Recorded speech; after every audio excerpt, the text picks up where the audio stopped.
মেয়ের বাবা বলতেছে, আমি আমাদের ধ্বজভঙ্গ যে আদালত, ওই ধ্বজভঙ্গ আদালত আমি বিচার চাই না। কারণ এর আগেও আসিয়াকে হত্যা করেছে, এটা তো আপনারা জানেন। আসিয়াকে হত্যা করেছে, তার কি বিচার সরকার করেছে?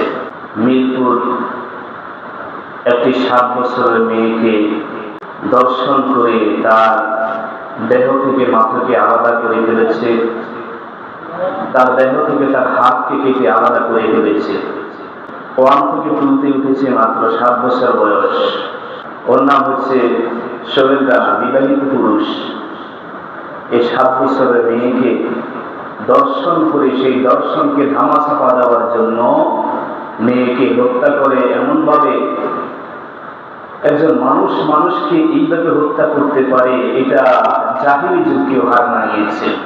দর্শনকে ধামাচাপা দেওয়ার জন্য তার দেহ থেকে মাথাকে আলাদা করে ফেলেছে, তার হাতকে কেটে আলাদা করে ফেলেছে। পরবর্তীতে সেগুলা যখন প্রশাসনকে জানানো হয়, তারা এগুলা খুঁজে বের করেছে। মেয়ের বাবা বলতেছে, আমি আমাদের ধ্বজভঙ্গ যে আদালত, ওই ধ্বজভঙ্গ আদালত আমি বিচার চাই না। কারণ এর আগেও আসিয়াকে হত্যা করেছে, এটা তো আপনারা জানেন। আসিয়াকে হত্যা করেছে, তার কি বিচার সরকার করেছে? তো সে বলছে, আমি বিচার চাই না, কারণ আমাদের বিচার আদালত হচ্ছে ধ্বজভঙ্গ আদালত।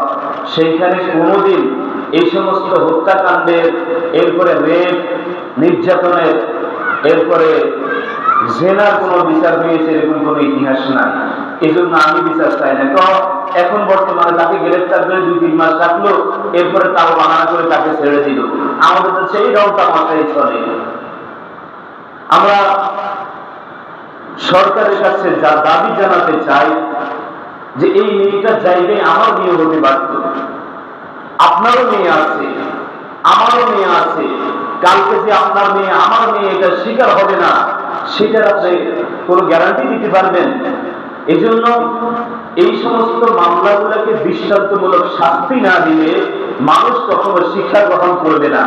আপনি এই ধরনের 2-4টা মামলাকে আপনি দৃষ্টান্তমূলক শাস্তি দেন, দেখবেন মানুষ এই ধরনের কাজ করার আগে 1000 বার চিন্তা করবে এবং মানুষ এমনি শুধুমাত্র সোজা হয়ে যাবে। ঠিক কিনা বলেন?